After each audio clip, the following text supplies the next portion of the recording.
뭐라고 인사할까요? 하나님이 함께 하십니다 하고 인사하겠습니다.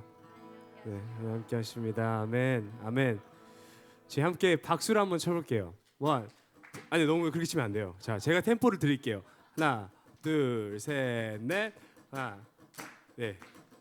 계속 그러고 계셔야 돼요. 첫 번째 곡은 자, 하나, 둘.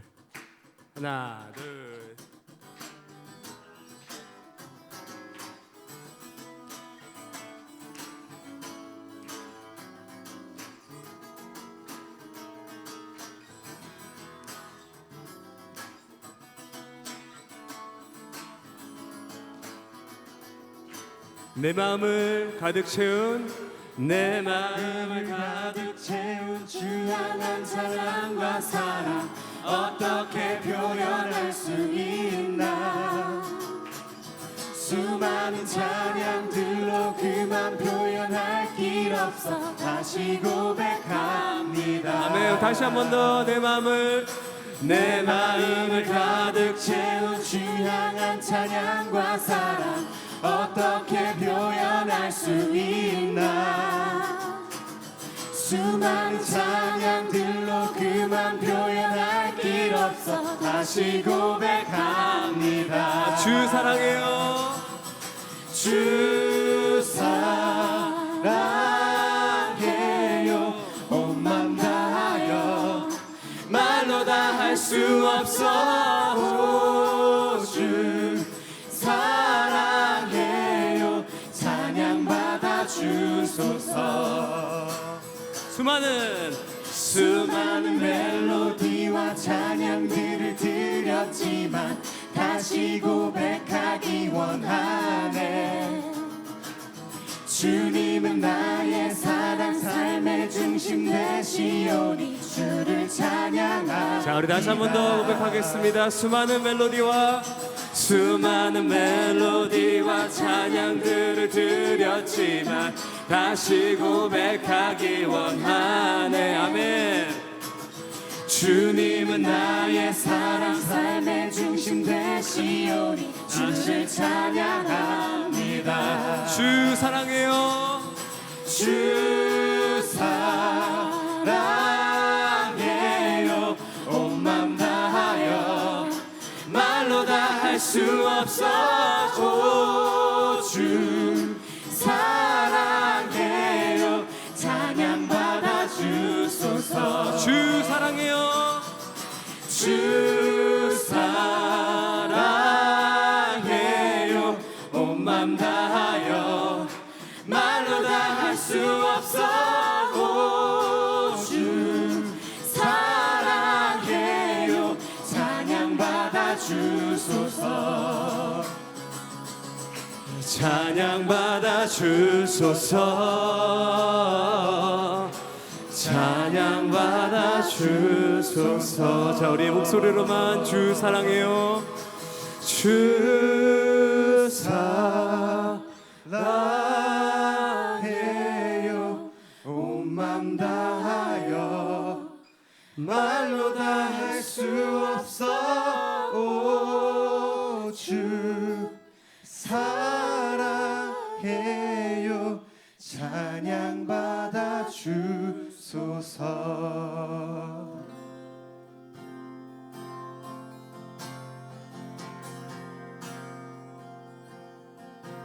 보혈을 지나 하나님 품으로, 보혈을 지나 아버지 품으로, 보혈을 지나 하나님 품으로 한 걸음씩 나아가네. 보혈을 지나 하나님 품으로, 보혈을 지나 아버지 품으로, 보혈을 지나 하나님 품으로 한 걸음씩 나가네. 존귀한 주보혈이 내 영을 새롭게 하시네. 존귀한 주보혈이 내 영을 새롭게 하네. 보혈을 지나 하나님 품으로 보혈을 지나 아버지 품으로 보혈을 지나 하나님 품으로 한 걸음씩 나가. 존귀한 주보혈이 존귀한 우리를 새롭게 하십니다. 주보혈이 내 영을 새롭게 하시네. 존귀한 주보혈이 내 영을. 아멘. 우리 시간 두 손을 들고 한 번 더 찬양하겠습니다. 주님, 존귀한 주님의 보혈이 존귀한 주보혈이 내 영을 새롭게 하시네. 존귀한 주보혈이 내 영을 새롭게 하네. 네, 오늘 이 시간 우리가 함께 기도하며 나아가기원 합니다. 하나님, 주님의 보혈로 나의 영이 새로워지듯이 나의 삶의 모든 영역들마다 새롭게 고침을 받는 시간 되게 하여 주시옵소서. 담장 너머로 뻗어나가는 가지와 같이 하나님께서 말씀하심으로 말미암아 우리의 삶의 지경이 넓어져가는 시간 되게 하여 주시옵소서. 좁고 좁은 날 하나님을 향한 나의 시선이 더욱더 크며 나의 제한을 두지 않고 하나님의 일하심을 바라보는 시간 되게 하여 주시옵소서. 우리 함께 통성으로 기도하시며 나아가도록 하겠습니다. 사랑하는 주님 아버지, 오늘 이 시간 함께 하시고 역사하여 주옵소서. 우리의 삶의 모든 시간들 속에 하나님의 놀라운 은혜와 사랑이 넘쳐나기를 원합니다.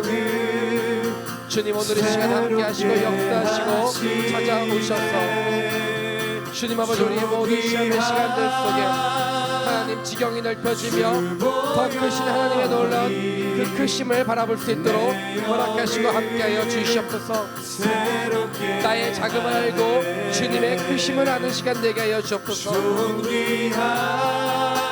굽이쳐 흐르는 시내와 같이 우리의 삶 가운데에 하나님의 놀라운 은혜의 강물이 굽이쳐 흘러감으로 말미암아 내 삶이 어떠했든지 간에 그것을 관통하시고 뚫어내시는 하나님 아버지의 놀라운 은혜를 경험하는 시간 될 수 있도록 주여 붙들어 주시고 함께하여 주시옵소서. 주님, 내 영을 새롭게 하네. 사랑하는 주님, 오늘 이 시간 하나님 앞에 우리의 삶의 모든 것들을 올려드립니다.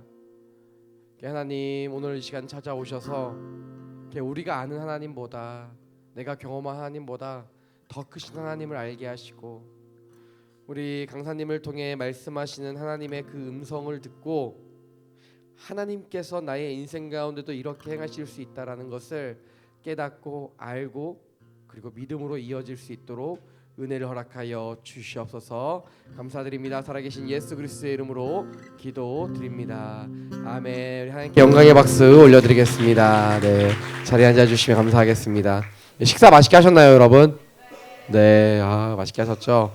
네, 여러분, 이제 오후에는 우리 비전에 대해서 또한 간증을 섞어 우리 한국건국대학교 의대 그 교수님으로 재직하시는 우리 김아랑 교수님을 모시고 함께 강의를 들을 텐데요. 여러분 우리 삶 가운데 하나님 놀랍게 역사하시는 일들을 교수님의 간증을 통해서 듣는 시간 가지도록 하겠습니다. 우리 김아랑 교수님 모실 때 사랑과 축복의 박수로 함께 모시도록 하겠습니다.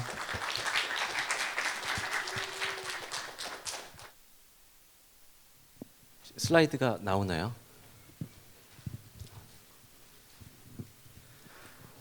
네, 반갑습니다.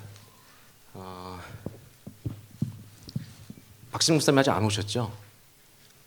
네, 아직 안 오신 거네. 먼저 제가 소개를 먼저 하긴 해야 되는데 처음 보는 사람이 서 있어가지고 방금 목사님 소개해 주신 대로 서울의 건국대학교 의과대학의 김아람 교수라고 하고요. 저는 비뇨의학과를 전공하고 있습니다.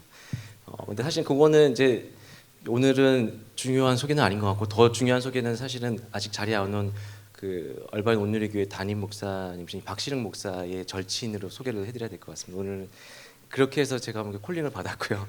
제가 무슨 여러분 앞에 무슨 인생 레슨이나 이렇게 뭐 그렇게 드릴 수 있는 사람은 절대 아닙니다. 근데 저희가 20살 때 만나서 지금까지 약 20년 동안 이렇게 우정을 이어오고 있는데 같이 여기 제목처럼 꿈꾸고 방황했던 시간들에 대한 얘기를 조금 해주면 좋겠다라고 아마 생각하셔서 목사님께서 저를 부르신 것 같습니다. 그래서 어떻게 무슨 얘기를 하면 좋을까 고민을 사실 많이 했어요. 이게 제가 우연하게 이게 어제 저녁에 왔고요. 저녁에 여기 UC 얼바인 그 베크만 레이저 인스티튜트의 공동 연구차 이제 오게 됐는데 여러분 일정하고 우연히 맞아가지고 며칠 전에 얘기를 하시더라고요. 하라고. 그래서 무슨 소리냐, 내가 무슨 얘기를 하냐, 그 고민을 막 했어요. 그러면서 또 그 사이 수술이 너무 많아가지고 막 수술에 찌들어가지고 막 겨우 아무 준비도 못 하고 비행기를 타고 오면서 준비를 했습니다. 사실 비행기를 타고 오면서 무슨 생각이 들었냐면은 오늘이 2020년 1월이죠. 제가 2003년 1월 똑같은 비행기를 타고 LA 왔습니다. 1월 바로 이때였을 것 같아요. 2003년이면 제가 25인데요. 여러분이 아마 비슷한 나이일 것 같아요. 25. 네. 근데 25 이 LA에 왔는데 LA 와서 이제 샌디에고에서 한 몇 개월 있다가 이제 보스턴으로 갈 계획으로 왔습니다. 2003년 25에 와서 저도 역시 샌디에고 한 조그만 한인 교회에서 저쪽 어디 구석에서 이렇게 예배드리면서 울고 있었습니다. 그 제가 찬양팀한테 부탁드렸는데 보혈을 지나라 찬양을 제가 꼭 해달라고 부탁을 드렸는데 저 구석에 앉아서 보혈을 지나라는 찬양을 하면서 울고 있었어요. 25이었는데 제 인생에 아무것도 없었습니다. 정말 아는 것도 없고 하고 싶은 것도 없고 할 줄 아는 것도 없고 그냥 그야말로 인생의 백지였어요. 하얀 도화지를 들고 서 있었는데 25이면 사실은 뭐 대학을 졸업했을 나이일 수도 있고 취업을 했을 나이일 수도 있고. 다음 슬라이드 하나 보여주실래요? 저 앞에 슬라이드. 네, 사진이 잘 안 보이네요. 네. 25세 이렇게 제가 이제 25살 때 사진인데 지금 얼굴이랑 비슷하죠. 네. 저 노안이었습니다. 어렸을 때부터. 하나님 앞에 흰 도화지를 들고 서 있었는데 뭐랄까요? 광야에서 아브라함이 하나님과 만났을 때 같은 그런 느낌이었어요. 그냥 머릿속은 하얗게 비어 있었습니다. 아닌 게 하나도 없었고 정말 하나님 앞에 내가 무엇을 해야 될까 그 생각밖에 없었어요. 머리에 아무것도 없었습니다. 25이었는데 공허하게 어디 샌디에고 한인교회 저 구석에 앉아서 보혈을 지는 찬양을 부르면서 하나님 저는 뭘 해야 됩니까 하면서 흰 도화지에 인생 흰 도화지를 들고 있었는데 근데 그런 느낌이었어요. 뭔가 불안하다, 막막하다 이런 느낌보다는 그래 이제 뭔가 해보자. 왜 그런 생각이 들었냐면은 이제 더 이상 내려갈 곳이 없는 거예요. 잃을 것이 없는 25이었습니다. 근데 뭐 이제 잃을 것도 없고 더 내려갈 것도 없으니까 그래 하나님 마음대로 한번 해보십시오. 그 25이 바로 그 나이였습니다. 다음 슬라이드 보여주시죠. 다음 슬라이드 제가 이제 20살이 됐는데요. 20살 때부터 저의 이제 실패와 좌절이 시작이 됩니다. 제가 이제 고등학교 졸업하고 첫 수능을 봤는데 완전 실패를 했어요. 그래서 엄청나게 교만하고 이기적이고 욕심 많던 그런 제가 이제 첫 이제 실패를 겪으면서 이제 인생의 바닥을 수직 하강 곡선을 그리기 시작하는데 엄청나게 빠른 속도로 하강하기 시작했습니다. 그냥 다 잊어버리고 아무것도 할 수가 없는 거예요. 그러면서 20살 재수가 시작되고 두 번째 수능까지 실패를 했습니다. 그리고 나니까 뭐 하고 싶은 것도 없는 거예요. 그러면서 정말 실패는 많이 했는데 그때 처음으로 인생이 꺾이면서 하나님을 찾기 시작했습니다. 하나님 어디 계신가? 난 누구고 내가 정말 하나님을 믿고 있는가? 인격적으로 하나님을 처음 이제 영접하기 시작했습니다. 20살에. 그리고 정말 하나님의 강권적인 은혜로 한동대학교에 이제 가게 됐습니다. 무슨 다른 훌륭한 친구들처럼 비전이 있어서 꿈이 있어서 한동대학에 간 게 아니고 그냥 수능을 망쳐서 갔어요. 솔직한 말로. 갔는데 한동대학에 간다는 거는 한동대학에 의과대학이 없어요. 제가 그때도 의대가 가고 싶은 생각이 있었는데 한동대학에 간다는 건 제 인생을 이제 다시 시작하겠다라는 의미였습니다. 그러니까 뭐 좋은 말로 하면 그렇고 그냥 나 다 포기하고 그냥 뭐 다 그만두겠다. 의사가 되는 꿈도 이제 다 접고 내 길이 아니고 없어졌던 것으로 다 이제 해버리겠다 생각하고 이제 한동으로 갔습니다.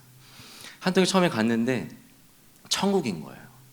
부모님도 안 계시고 뭐 나를 뭐라고 할 사람도 하나도 없어요. 거기 그때는 이제 다 기숙사를 살았는데 뭐 친구들하고 뭐 밤새워서 놀고 한동대학의 이제 대학문이 조금 달라서 뭐 정말로 뭐 예배를 드린다, 뭐 기도한다는 핑계로 하루 종일 놀았어요. 그냥 계속 놀고 또 놀고 또 놀고. 그러면서 이제 또 저 이제 선교에 대한 하나님을 만나기 시작했을 때라니까 그걸 뜨거운 마음으로 선교팀에 가서 훈련도 받겠다. 이렇게 해서 선교 훈련팀에 들어가서 만난 친구가 이제 박신웅이라는 친구입니다. 네. 만나가지고 같이 막 중국 오지를 누비고 뭐 별짓을 다 했어요. 막 실컷 놀았습니다. 정말로 실컷 놀았는데 어느 순간 이게 계속 놀다 보니까 공허해지는 거예요. 첫사랑에도 실패하고 연애도 실패하고 뭐 학점은 거의 뭐 저희 둘 다 0점대를 찍고 있었습니다. 근데 뭐 계속 놀다 보니까 이게 이렇게 하면 안 되겠는 거예요. 이제 나이가 한두 살 먹어가니까 나 인생에 뭘 하고 살까 이런 고마움이 들면서 뭔가 이 악선을 꼭 끊어야 되겠다. 악선을 끊어야 되겠다는 생각이 듭니다. 다음 사진 한번 보여주실래요? 이 박신웅 목사 이라크 군대 가 있을 때입니다. 네. 저희가 이제 그런 악순환이 끊겠다고 이제 군대로 사실은 도망을 갔죠. 저는 도망을 갔습니다. 말 그대로. 근데 그렇게 군대를 갔으니 하나님께서 그냥 내버려 두시지 않으시겠죠. 군대 가서 또 지질이 엄청 고생을 했습니다. 정말 다시 생각하고 싶지 않을 정도. 저는 편하게 지내보려고 공군을 지원하고 이렇게 해서 갔는데 그때 또 군 생활이 길 때였어요. 30개월을 했거든요. 편하게 가려고 갔더니 또 무슨 막 헌병 특기를 받아가지고 맨날 두드려 맞고 새벽에 일어나서 막 그 시멘트 바닥에 머리 박고 그럴 때가 있었어요. 옛날 얘기인데 너무 힘든 군 생활을 하는 겁니다. 또 하나님 나한테 왜 이러시나. 근데 정말 신기한 거는 머리는 정말 하얗게 비어가는 거예요. 책을 본 적이 없으니까 머리는 너무 하얗게 비어가는데 가슴은 조금씩 뜨거워지기 시작했습니다. 하나님을 내가 만나기 시작했고 할 게 없으니까 계속 성경을 읽었어요. 성경을 읽고 신앙서적을 읽고 그러면서 그때 읽었던 신앙서적이 참 몇 권인지를 모르겠고 통독을 엄청나게 했습니다. 할 게 없으니까. 근데 머리는 계속 비어가는 거죠. 이렇게 제대를 했는데 24살입니다. 그러니까 머리에 거의 4년을 계속 놀았으니까 좀 심각한 정도였어요. 나는 뭘 해야 되나? 할 수 있는 것도 없고 할 줄 아는 것도 없고 하고 싶은 것도 없고 그렇게 해서 25이 돼서 정말 우연한 기회에 미국에 이제 오게 됐습니다. 다음 슬라이드 한번 보여주실래요?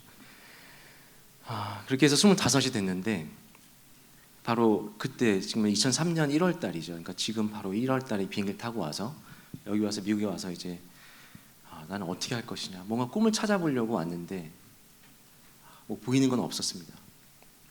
다음 슬라이드 한번 보여주실래요? 사진이 있는데요. 여기 몇 개월 있다가 이제 보스턴으로 옮겨갔습니다. 보스턴에서는 이제 어떤 실험실에서 연구에 참여할 수 있는 기회가 주어져서 이제 실험실에 가게 됐습니다. 실험실에서 이제 열심히 했어요. 굉장히 재밌었고 실험하는 게 재밌었어요. 연구하는 게 생명과학, 라이프 사이언스를 제가 전공을 하게 되고 여기 랩은 이제 하버드 다나파버 캔서 인스티튜트라고 그 멜라노마 피부암을 하는 연구실이었습니다. 연구실에서 너무 그냥 또 그래도 이제 5년 만에 공부를 하니까 재밌는 거예요. 여러분도 아마 한 몇 년 놀다 공부하면 재미있으실 수가 있습니다. 머리가 하얗게 비어버리면은 진짜 뭔가 할 수 있을 것 같다 이런 생각이 들어요. 공부를 이제 시험을 하죠. 이제 미국 친구들은 뭐 일찍 가고 주말에 안 나오고 그런데 저는 뭐 할 것도 없고 주말에도 나가서 실험하고 밤늦게까지 실험하고 막 이러니까 교수가 깜짝 놀라는 거예요. 뭐 열심히 한다고. 근데 실험 결과는 없어요. 그냥 계속 열심히만 했어요. 열심히만 했는데 인생의 터닝 포인트를 맞았습니다. 뭐냐면은 실험실이 이제 병원 실험실인데 어느 날 가끔씩 백인 뚱뚱한 아저씨가 왔다 갔다 해요. 일주일에 한두 번 오는 거예요. 오는데 올 때마다 이렇게 주머니 두둑하게 뭘 들고 오는 겁니다. 제 인사는 뭐 받지도 않고 되게 에러건트해요. 배도 뚱뚱해가지고. 근데 저 사람 뭔가. 근데 올 때마다 사람들이 그 사람 목소리에 귀를 기울이는 거예요. 쟤 뭐냐. 저는 그래서 이상하게 생각을 했죠. 근데 그 저희 랩의 보스도 그렇고 이 사람이 저희 랩의 보스인데요. 그 아저씨의 그 말에 굉장히 귀를 기울이고 그 아저씨 왔다 가면 뭐 실험의 방향이 막 바뀌는 거예요. 그래서 신기하다. 저 사람 누구냐 물어봤더니 나중에 알았습니다. 그 사람이 누구냐? 온콜로지스트였던 거예요. 그러니까 무슨 말이야? 의사였어요. 메디컬 닥터였던 겁니다. 그러니까 그 사람이 또 들고 왔던 거는 환자의 샘플이었던 거죠. 그러니까 깜짝 놀랐어요. 의사도 연구를 하는구나. 근데 그 사람이 들고 온 환자의 샘플은 그러니까 의사가 하는 연구와 리서처가 하는 연구는 좀 다릅니다. 그러니까 의사가 가져온 그 샘플, 환자로부터 얻은 그 눈물 한 방울도 그 메디컬 닥터의 그 승인 혹은 또 그 위에 좀 윤리위원회의 승인이 없으면 환자의 샘플은 눈물 한 방울도 쓸 수가 없어요. 그렇죠? 근데 그거에 접근할 수 있는 권한은 이 메디컬 닥터한테만 있습니다. 그걸 보면서 신기하다. 이게 뭔가 새로운 세상을 눈을 뜬 거예요. 25이었고 근데 그 순간 전율이 느껴졌습니다. 그럼 가슴이 뛰기 시작했어요. 설레기 시작했습니다. 한 번도 그런 적 느껴본 적이 없었습니다. 이게 뭔가.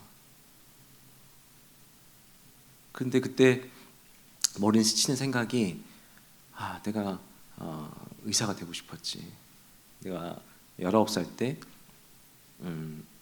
20살 때 의사가 되고 싶었지. 그 꿈이 머리를 스쳤습니다.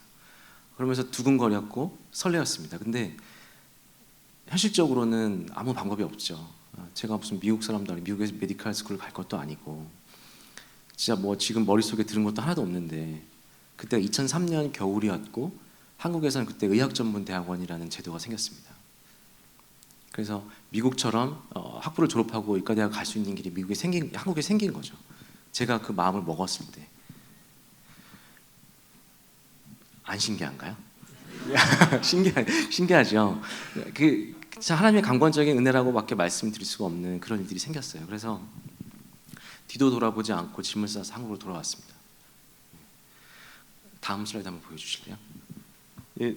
다음 슬라이드 한번 보여주시면 여기 보시면 이제 이것도 25살의 박신웅 목사랑 그렇죠? 풋풋하죠. 네. 25살에 이제 26살에 한동안 돌아왔습니다. 네. 돌아왔는데 돌아와서 이제 공부를 시작하는 거죠.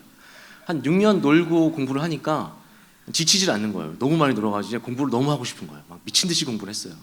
도서관에 앉아서 공부를 하는데 도서관에 이제 맞은편에 앉아서 공부하는 친구가 이제 박신웅이라는 친구가 앉아가지고 같이 도서관에 졸다가 막 침 흘리면서 앉아서 졸다가 침 닦아라 막 졸다가 일어나서 공부하고 아무도 쟤네들이 졸업을 하고 장신대에 갈 거라고 대학원에 합격할 거라고 제가 의학전문대에 합격할 거라고 아무도 생각 안 했죠.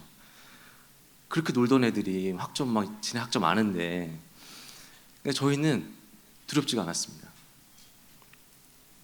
때때로는 하나님께서 이렇게 대책 없이 하나님을 믿고 적진을 향해서 담을 뛰어넘는 자에게 축복하신 하나님이신 줄 믿으시기 바랍니다.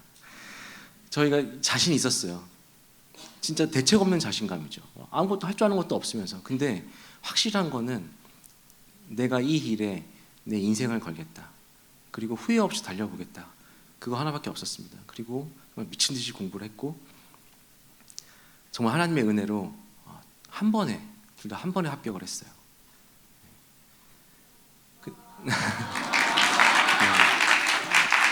근데 되게 뭐 우스운 얘기지만 저희들은 이렇게 보면서 이걸 보면서 같이 합격을 했다는 얘기를 듣고 야 진짜 하나님 살아계시다. 네가 합격을 하다니 진짜 하나님 살아계시구나. 그런 농담을 지금까지도 하고 있는데 그게 이제 27이 됩니다. 다음 슬라이드 한번 보여주실래요? 여러분들도 그런 생각 많이 하실 것 같아요. 가장 그런 나이고 갈 바를 알지 못하고 이제 아브라함이 하나님께서 떠나라고 하셨을 때 떠나죠. 어디로 갈지도 모릅니다. 근데 일단 떠나는 거예요. 갈 바를 어디로 갈지 알지 못하지만 우리가 발걸음을 떼어 놓았을 때 우리가 용기를 가지고 믿음을 가지고 적진을 향해서 담을 뛰어넘었을 때 하나님께서 우리를 들어주시는 줄로 믿습니다. 하나님 어디로 가야 됩니까? 제 길이 어디입니까? 했을 때 하나님께서는 길을 보여주시는 하나님은 아니신 것 같아요. 제가 제일 좋아하는 그 책에 나오는 구절이네요. 다음 슬라이드 보여주시면은 그 전에 슬라이드. 하나님한테 여러분 길을 보여주십시오 얘기했을 때 하나님께서는 이 길로 가라 보여주신 하나님이 아니시고 그 순간에 여러분에게 하나님이 누구신지를 보여주십니다.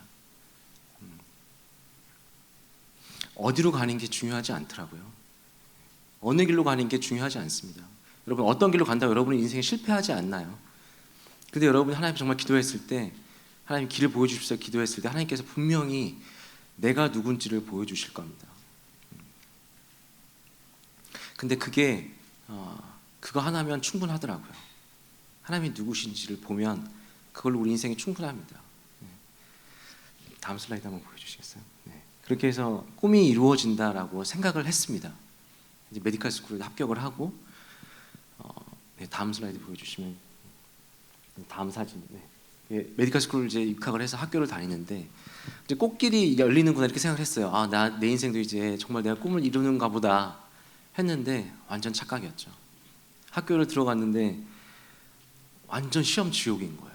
매주 일주일에 한두 번씩 시험을 보는데 한 과목만 F를 맞으면 유급이죠. 메디컬 스쿨은 1년을 쉬어야 돼요. 그러니까 다음 학기에 이걸 듣고 이런 게 없습니다. 유급입니다. 1년을 쉬는 거죠. 그러니까 한 과목이라도 놓칠 수가 없는 거예요. 그럼 뭐 이번 시험은 좀 피곤하니까 좀 다음 시험 잘 보자 이런 게 없어요. 그러니까 그리고 또 주변에 뭐 다들 시험이라고 하면 이제 날고 기는 사람들이 와 있으니까 뭐 평균 점수 받는 게 너무 힘든 거예요. 근데 이 안에서 그 느끼는 그 열등감과 정말 내려갈 수밖에 없는 더 이상 바닥을 찍을 수밖에 없는 나의 자존감은 참 너무 힘든 시간이었습니다. 꺾이고 또 꺾이고 내가 죽도록 했는데 평균 점수도 안 나오고 근데 정말 그냥 버텼어요. 꾸역꾸역 버티고 또 버텨서 정말 겨우겨우 이게 졸업을 했습니다. 이제 중간에 또 어떤 일이 생기냐면은 다음 슬라이드 한번 보여주실래요? 평강공주가 등장을 하는데 다음 슬라이드 한번 보여주십시오. 사진 잘 안 보이시죠? 제 25살, 6살 때 여자친구입니다. 한동대학교에서 만난 여자친구고요. 저의 이제 1년 후배죠. 이제 그리고 만나고 연애를 8년을 했고요. 다음 사진 보여주시면 결혼을 8년 연애하고 결혼을 했습니다. 그리고 다음 사진 보여주시면 지금 이제 8살 된 아들이 있습니다. 그 연애 8년, 결혼 이제 11년이 됐거든요. 19년이니까 거의 20년을 같이 이제 보낸 분인데 그래서 제가 제 핸드폰에는 평강공주라고 뜹니다. 평강공주. 혹시 평강공주 뭔지 아세요, 여러분? 그 바보온달이죠. 바보온달이 평강공주를 만나서 세 사람이 되죠. 사실은 제가 제가 이제 40 조금 넘었는데 거의 20년 가까운 시간을 같이 보냈으니까. 근데 이제 와이프가 없으니까 하는 얘기긴 한데. 근데 이제 정말로 와이프를 만나서 새로운 사람이 됐어요. 정말 이기적이고 저랑 완전 반대의 사람이거든요. 저 끝에 완전 성격은 저와 저 끝에 반대에 있는 사람인데 서로 만나서 맞추고 깎이고 하는 과정 속에서 정말 많은 일들이 있었고 했지만 제가 여기까지 올 수 있었던 가장 큰 이유는 평강공주가 아닌가 그런 생각을 합니다. 그리고 다음 사진은 제 결혼식에 사회를 봤던 박신웅 목사님. 그때는 총각이었습니다. 정말 혼자 싱글로 제 결혼식에 와가지고 그때 사회도 보고 제가 이제 여기 오려고 그 오늘의 교회 얼마나 오늘의 교회 동영상을 많이 봤어요. 예배 영상 여러분 예배드린 영상도 보고 박신영 목사님 예배 영상도 보고 했는데 결혼기념일인데 얼마 전에 자기 자랑처럼 자랑은 아니겠죠. 결혼기념일에 너무 바빠가지고 치킨 사들고 집에 갔다고 설교 시간에 그런 얘기를 하시더라고요. 그러니까 제가 속으로 그랬죠. 아직도 철을 안 들었구나. 근데 그렇게 얘기를 했는데 그런 거 하지 말라고. 그게 무슨 자랑이라고 그런 얘기 설교 시간에 하냐. 제가 그 얘기를 해놓고 아차 싶었죠. 왜 그랬냐면은 내일 모레가 제 11주년 결혼기념일인데 전 미국에 와 있는 거죠. 그 친구가 그 친구입니다. 그러니까 참 저도 너무 죄송스러운 마음에 일주일 오기 전부터 계속 집에서 설거지 빨래 열심히 하다가 왔는데 네, 결혼할 누군가를 만나는 거 너무 중요하죠. 네, 근데 때가 있는 것 같습니다, 여러분. 여러분의 때가 곧 올 거라고 생각합니다. 네, 다음 슬라이드 보여주시면. 네, 그렇게 해서 대학을 졸업하고 이제 의사가 되고 전공을 정해야 될 때가 왔어요. 전공을 뭘 해야 되나, 그리고 어느 병원에 가서 수련을 받아야 되나 이 고민을 하는데 제일 처음 먹었던 그 시간, 내가 왜 이 길로 들어서려고 했는지에 대해서 다시 한번 생각해봤습니다. 나는 연구하는 의사가 되고 싶다. 그리고 수술이 하고 싶었고 나중에 북한 땅에 의과대학 병원을 세우는 비전을 가지고 있었습니다. 근데 이것들을 이루기 위해서는 뭘 해야 될까? 그러면서 하나하나씩 그것들을 지우고 전공을 정하고 그러면서 그러기 위해서는 교수가 돼야 되겠다. 큰 병원에 가서 수련을 받아야 되겠다라고 마음을 먹고 서울 아산병원 비뇨기학과에 이제 지원을 했습니다. 근데 서울 아산병원은 이제 한국에서는 이제 지금은 제일 좋은 병원이죠. 그러니까 의과대학 안에서도 뭐 1, 2등을 졸업해야 이제 갈까 말까 합니다. 근데 그리고 또 이제 다들 어린 친구들이 오죠. 의과대학을 졸업한 파릇파릇한 머리가 생생 돌아가는, 저하고는 완전 정반대의 사람들이 가득 차 있는 곳인데 정말 겁도 없이 제가 이제 거기 들어가기로 하고 지원을 했는데 비뇨기학과는 지금 미국에서는 제일 인기 가장 높은 전공 중에 하나입니다. 근데 한국에서는 그때까지 그러다가 제가 들어갈 때쯤 되니까 사람들이 지원을 안 하는 거예요. 그래서 제 성적이었으면 못 들어갔을 건데 하나님께서도 길 열어주셔가지고 무혈 입성을 했죠. 이제 했는데 하고 나서 보니까 제가 잘 모르고 들어온 거예요. 무슨 얘기했냐면은 사람들이 저 들어갈 때 왜 지원 안 했냐면은 제 바로 윗년차가 저보다 이제 6살이 어린 윗년차인데 사이코인 거예요. 그러니까 그거를 아는 사람들은 아는 서울 아산병원 울산대학교 의과대학의 병원이라서 울산대학교 의과대학 애들이 아무도 지원을 안 한 거예요. 저는 타 학교 출신이니까 몰랐죠. 들어갔더니 난리도 아니에요. 난리도. 매일 쌍욕이 날아오고 차트가 날아다니고 교수님 워낙 얘도 머리가 좋으니까 뭐 위에 사람들 모르게 저를 찍어 누르는데 하루하루가 너무 지옥 같았어요. 근데 동기라고는 한 명 있었는데 저보다 7살 어린 동기죠. 다들 어리니까. 또 얘도 세상에서 지가 제일 잘난 애예요. 또 일은 또 엄청 잘하겠죠. 이 세상이 제일 잘났으니까. 근데 그러니까 뭐 주변에 돌아보질 않아요. 저는 막 너무 힘들어가지고 나이도 많고 아는 것도 없고 체력도 없고 뭐 술도 잘 못 마시고 뭐 할 줄 아는 게 하나도 없어요. 근데 얘는 뭐 다 잘해요. 다. 뭐 체력도 너무 좋고 술도 너무 잘 마시고 뭐 다 잘하는 거예요. 저는 그러니까 상대적으로 이 비교를 당하고 위에선 찍어 누르고 그러니까 이 생활이 정상적인 생활이 아니었습니다. 그러니까 만약에 정상이었으면 그만두고 나왔어야 돼요. 그만뒀어야 되는 게 맞습니다. 거의 뭐 자기 일까지 다 던져버리고 자기는 집에를 가니까 퇴근을 못하는 거예요. 일이 안 끝나니까. 레지던트가 뭐 아무리 그래도 잠은 자야 되잖아요. 사람이니까. 맨날 11시, 12시까지 일을 하고 퇴근하려고 차에 앉으면 집에 갈 힘이 없어요. 그래서 그냥 운전대 잡고 참 많이 울었습니다. 운전대 잡고. 정말 내가 그만두는 게 맞지 않나. 그 생각을 하면서 참 많이 울었는데 그만두지 못한 거. 그만두려면 이제 중간에 이제 병원 밖을 나가야 되는데 중간에 병원 밖에 나갈 힘이 없는 거예요. 병원이 너무 커가지고. 그래가지고 주저앉아서 4년을 겨우 그냥 버텼습니다. 그래서 4년을 겨우 버티고 겨우 이제 전문의가 됐죠. 무슨 뭐 능력이 있는 사람도 아니고 제가 똑똑한 사람도 아니고. 그래서 4년이 끝났습니다. 끝나고 또 다른 선택의 순간이 왔죠. 그냥 나가서 나 편하게 내가 무슨 할 줄 아는 것도 없는데 편하게 나가서 인생 살면 되지 않겠나. 근데 또 한 번 내가 처음 이 길에 들어섰을 때 내가 꿈꾸었던 것들을 다시 생각했습니다. 내가 언젠가 하나님께서 부르시면 저 북한 땅에 병원을 세우고 의과대학을 세우는 사람이 되려면 내가 더 많은 것들을 공부해야 되지 않겠나 그런 생각을 하면서 이제 펠로우로 지원을 했습니다. 펠로우는 이제 전문의 따고 나서 세부 전공을 정해서 또 그것들에 대해서 더 심도 있는 공부를 하는 시간인데요. 그러니까 세부 전공을 정해야죠. 그러니까 세부 전공은 저는 항상 예전부터 캔서를 하고 싶었어요. 캔서를 하고 싶었고 연구도 하고 싶었고. 그런데 진짜 웃기는 그 시츄에이션이 그러니까 의국 저희 이제 과를 말하는데 제가 하고 싶은 걸 못하게 하는 거예요. 여러분들이 그러니까 예를 들면 나는 국문학과를 가고 싶은데 위에서 학교에서 영문학과를 가라는 거예요. 이게 말이 안 되죠. 이 무슨 공산당도 아니고 공산당도 그렇게 안 한다는데 무슨 내가 영문학을 하고 싶다는데 학교에서 국문학과를 가라고 하는 게 말이 됩니까 이게?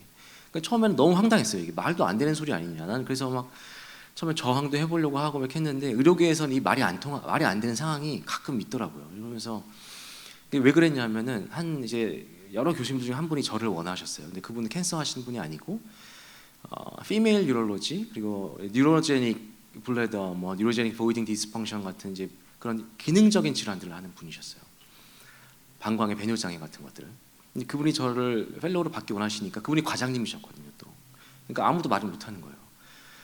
뭐 너무 황당한 시츄에이션인데 이거를 받아들여야 되나 말아야 되나. 근데 그냥 마음에는 내가 사실 뭐 엄청나게 뭐 노벨상을 탈 것도 아니고 그냥 하나님 인도하시는 대로 인도하심이 있을 거라는 그냥 막연한 생각이 있었습니다. 그러면서 어쩜 반은 자포자기하는 심정. 왜냐하면 밖에 이제 그만두고 나가는 것밖에 없어요. 이 바닥이 좁다 보니까 뭐 다른데 서울대로 간다던가 뭐 세브란스 병원에 가서 펠로우 한다는 게 그런 분위기가 아니에요. 이게 너무 바닥이 좁다 보니까 그러면 인도하심이 있겠거니 하고 그냥 받아들이고 시작을 했습니다. 근데 그 분야는 아무도 안 하려고 해요. 그러니까 사실 폼도 안 나고 돈도 안 되고 무슨 캔서 수술 한다 그러면 뭔가 좀 폼도 나 보이고 이러는데 이게 그런 게 아닌 거예요.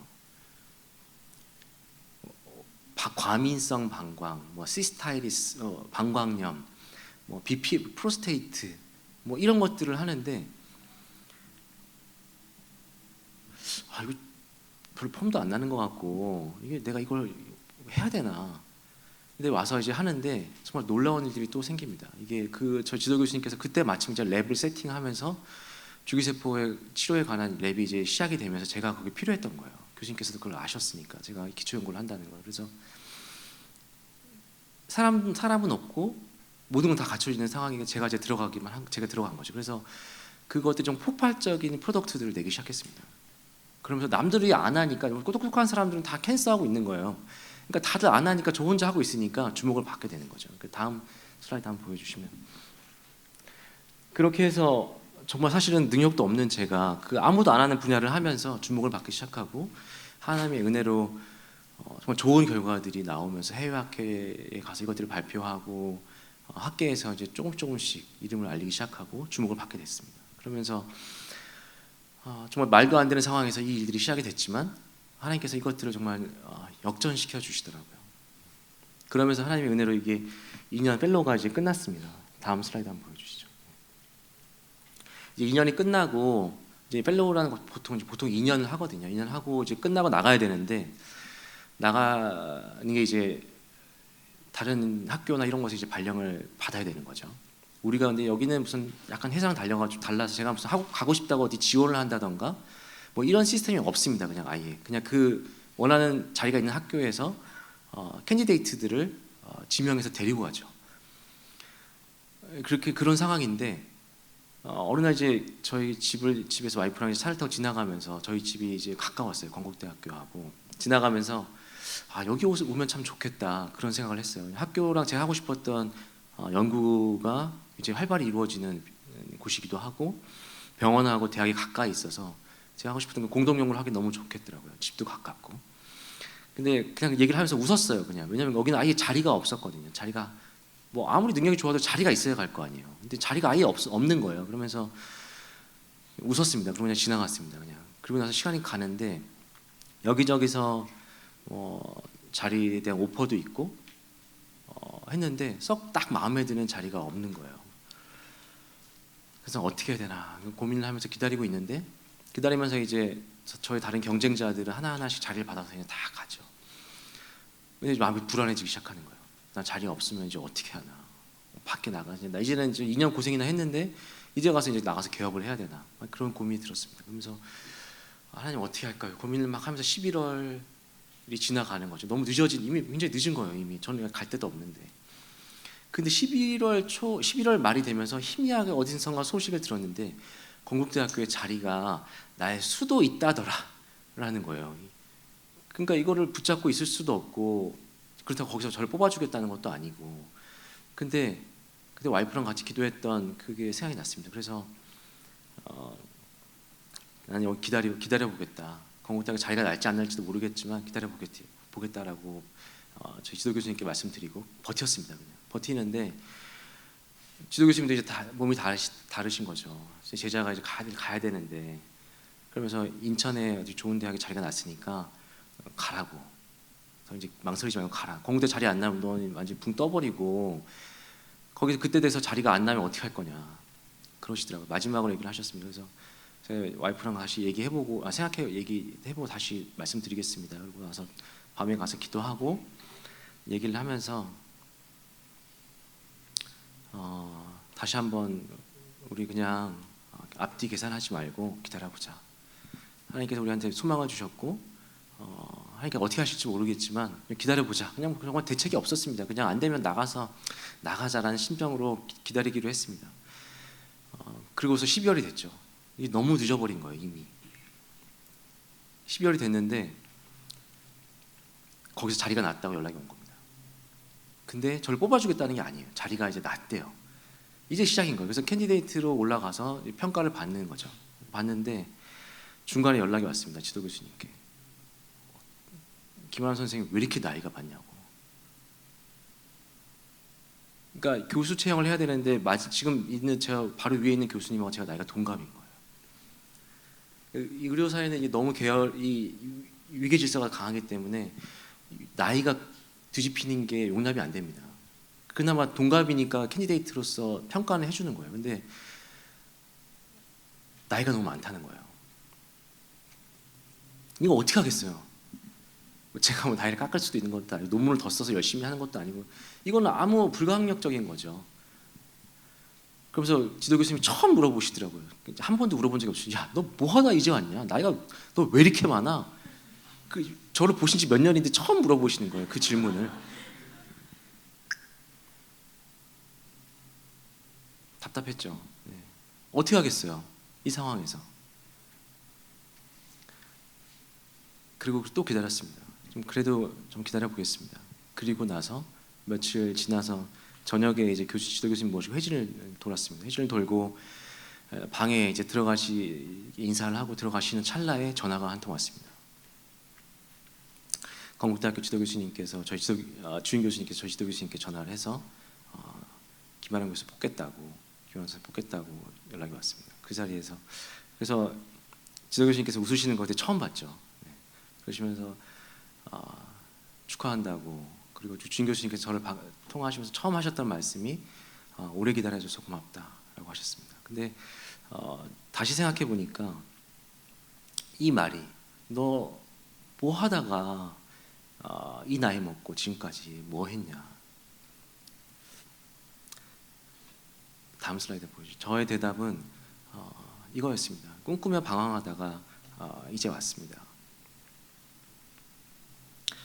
제가 20살 때 의대에 갔으면 저는 그런 꿈도 꾸지 못했을 거고 20살에 의과대학에 가서 나의 교만함 그대로 이런 이기적인 모습 그대로 내가 의사가 됐으면 그런 꿈도 꾸지 못했을 것이고 그 수많은 의사들 중에 한 명이 됐을 것이 너무 확실합니다. 하지만 제가 정말 돌고 돌아서 37이라는 나이, 38이라는 나이, 정말 늦은 나이에 하나님께서 부르시고 여기까지 올 수 있었던 것은 바로 이게 제 모습이다라고 고백할 수밖에 없었습니다. 꿈꾸고 방황했기 때문에 제가 여기까지 올 수 있었고 네 나이 이렇게 먹도록 뭐 했냐라고 타박하셨지만 저에게는 이렇게 고백할 수 있어서 너무 감사했습니다. 저는 여러분들의 젊음이 너무 부러워요. 지금 25세 저도 이 자리에 있었는데 근데 다시 저희가 억만금을 준다고 하더라도 저는 여러분의 나이로 돌아가지 않겠습니다. 이 10몇 년이라는 시간이 너무 힘들었어요. 너무 고달팠고 너무 치열하게 살았습니다. 한치의 후회도 남지 않고 한치의 아쉬움도 없이 달려왔습니다. 꿈꿨기 때문에 방황했고 방황했던 시간이 꿈꾸었기 때문에 누릴 수 있었던 특권이 아니었을까 그런 생각을 하면서 오늘 이 자리에 왔고요. 그래서 지금은 이런 꿈길을 걷고 있는 것 같습니다. 여기 박신우 목사님께서 일하는 이 교회에 와서 이렇게 아름다운 교회에 와서 여러분 만나고 이렇게 같이 얘기를 나누는 것 자체도 사실 저는 꿈을 꾸고 있는 것 같아요. 이렇게 오래 참았기 때문에 그리고 견뎠기 때문에 그리고 하나님을 신뢰할 수 있다면 여러분이 오래 참는 것이 참 하나님께서 기뻐하시는구나. 그리고 우리의 인생은 마라톤이기 때문에 하나님 1등한 사람에게 상 주시는 건 하나님 아니십니다. 1등하지 않아도 상관없어요. 하나님 앞에서 성실하게 정직하게 완주하시길 바랍니다. 완주한 사람에게 하나님께서 상 주신 하나님이신 줄로 믿습니다. 꼴찌해도 상관없어요. 완주하시기 바랍니다. 하나님 앞에서.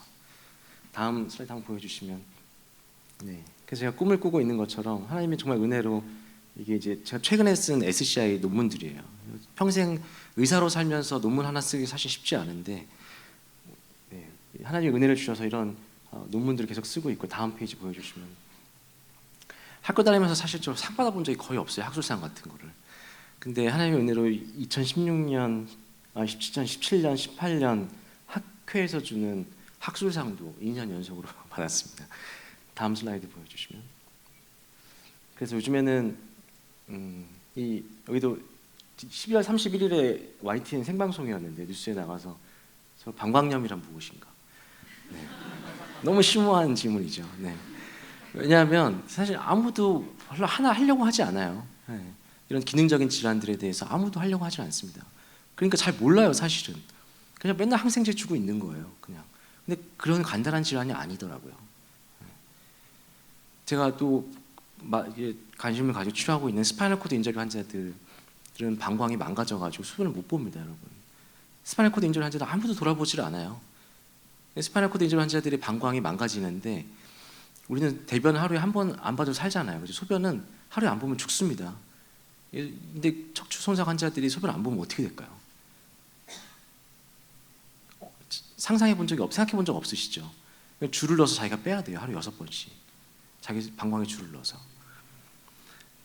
이런 환자들은 죄송한 말이지만 죽지도 않아요. 젊은 시절에 다들 사고를 당해서 80년, 90년을 그렇게 삽니다. 근데 아무도 그런 환자들의 질환에 관심을 안 가져요. 돈이 안 되거든요. 근데 하나님께서 저를 이곳을 부르셨다고 확신하고 제가 줄기세포 치료들에 대해서 연구하고 방광염이든 이런 남들이 돌아보지 않았던 질환에 대한 새로운 기전들을 공부하고 새로운 약물들을 개발하는 연구들을 하고 있습니다. 다음 페이지 보여주시면 네. 한 번 더 보여주십시오. 네. 다음 페이지도 예. 제가 이 오른쪽 여러분 보시는 이 사진에 있는 것처럼 연구하는 의사로 살기로 다짐하고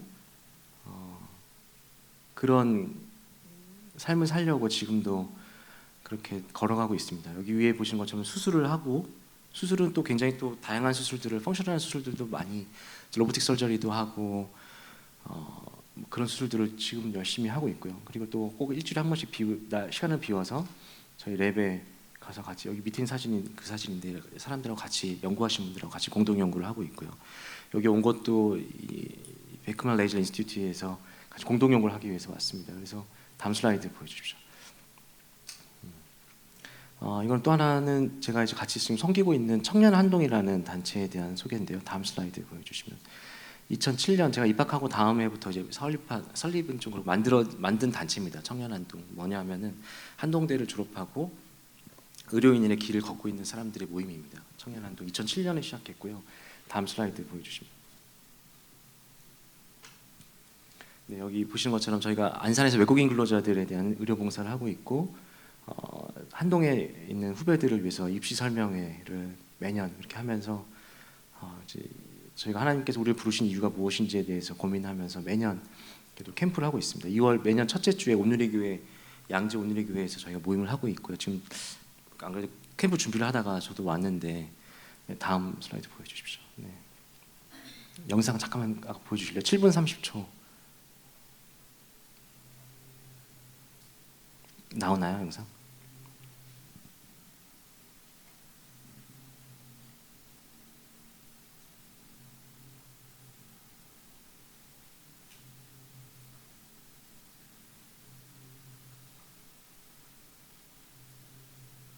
네, 그냥 제가 말로 하겠습니다. 청년 한동은 그래서 이름이 청년 그리고 한동입니다. 후배들이 저희가 이제 한 250명 정도 모이고 있는데 후배들에게 항상 하는 얘기는 너희들이 우리가 살면서 청년으로서 살자. 세상과 타협하지 말고 세상이 주는 조건들, 세상의 조건들을 따라가지 말고 늘 청년처럼 열정적으로 살되 우리가 처음 의대로 부르지 않으시고 한동을 거쳐서 부르신 하나님의 뜻이 무엇인지를 잃어버리지 말고 살자라고 하는 게 청년 한동입니다. 그래서 그 안에 무슨 메디칼이라던가 뭐 의료인의 이름을 담지 않은 이유는 잘난 척하지 말고 너는 한동 출신이고 나는 한동대 출신의 의사입니다라고 얘기하면서 살으라고 그렇게 만들었습니다. 지금 그래서 저는 학회를 가든 어디든 가든 좀 강의 이제 요청가 많아서 가면은 항상 얘기합니다. 한동대학교 출신이고 그러면 사람들이 깜짝 놀라죠. 좀 뭐 하는 애냐. 저는 그게 저의 정체성이라고 생각합니다. 의사로 살면서 저는 교수로 한마디로 인사를 해도 상관없는데 그렇지 않다고 생각하고 그게 저의 정체성이고 하나님께서 나를 부르신 부르심이라고 생각해서 언제든 잊지 않고 살기 위해서 이렇게 청년한동이라는 이름을 지어서 하고 있고요. 여기 보시면 대로 나는 청년한동입니다라고 우리 신입생들이 들어올 때마다 이렇게 같이 고백하도록 하고 있습니다. 청년으로 살고 한동 출신의 의사라는 것 잊지 않고 살으라고. 네, 다음 페이지 보여주십시오. 네, 다음 페이지. 예. 제가 25 아까 말씀드렸던 그 나이에 바로 보스턴에서 처음 꿈을 꾸고 이 길에 들어섰습니다. 25세. 그리고 이제 미국에서 처음으로 하나님께서 다시 한번 저에게 터닝 포인트를 주시고 하나님을 만나고 꿈을 꾸고 이제 15년, 16년, 17년째에 다다랐는데요. 꿈을 꾸면은 방황할 수밖에 없습니다. 하지만 방황하더라도 걱정하지 마십시오. 여러분께 하나님께 매달려 있으면 하나님께서 분명히 내가 누군지 하나님이 누구신지 여러분에게 보여주실 거고 하나님이 누구신지를 보신다면 여러분 인생에 크게 걱정할 일이 없습니다. That's enough. That's more than enough. 다음 슬라이드 보여주시면 제가 이걸로 마치려고 하는데요. 힘들 때마다 저를 붙잡아주고 제가 외우고 항상 마음에 새겨두고 있는 말씀입니다. 우리 인생이 이런 것이 아닐까.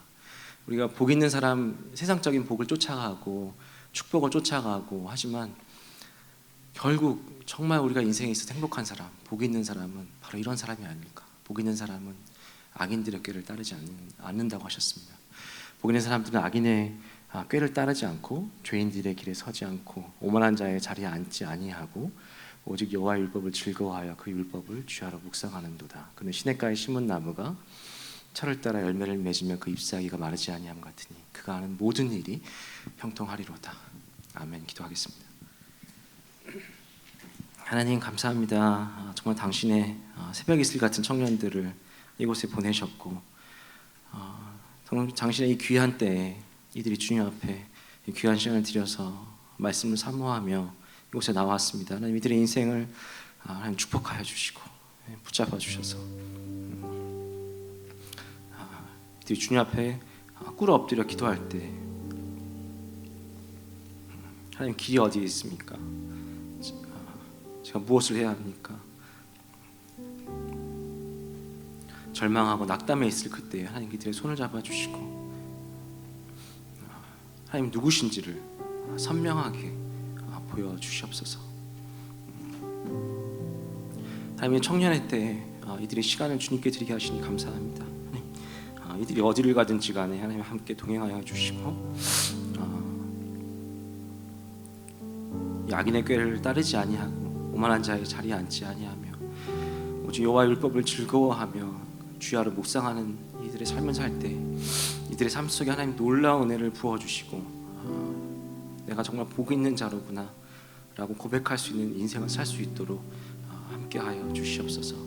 주님 감사합니다. 예수님의 이름으로 기도드렸습니다.